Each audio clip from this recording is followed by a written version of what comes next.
Thank you, Mr. Speaker. Speaking of the past, in 1974, my father stood in this House and he raised concerns that wildfowl were dying on the tailings ponds. 36 years later, these tailing lakes have grown to 50 times their original size. The Minister's answer for the existing ponds is, quote, "This will take some time." Will the Minister admit that the time for politely asking for cleanup has long passed and it's time to use your full authority to actually make it happen? The Honourable Minister. Well, Mr. Speaker, that's exactly what we're doing. We've issued directives that will be enforced, that will require significant reductions in the use of tailing ponds and eventually will lead to their elimination. The Honourable Member. Well, Mr. Speaker, the fact is that the existing projects are not complying with the government's performance criteria at this point. Now, next week is the start of the trial against Syncrude for their role in the death of over 1,600 ducks on their tailings lake. And, of course, we know this is only a fraction of the devastation experienced by wildlife as a result of these toxic lakes. So how can the Minister stand by while companies continue to lake fill dangerous chemical waste without imposing any consequences? The Honourable Minister.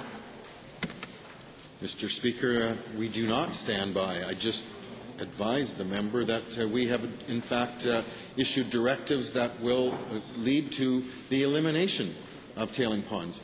But this member seems to live in a world where you can suddenly make a decision today and change 25 years of history by tomorrow. It takes time. The Honourable Member. Well, Mr. Speaker, it would have been really nice if they'd made a decision 36 years ago, because that's when they were first warned.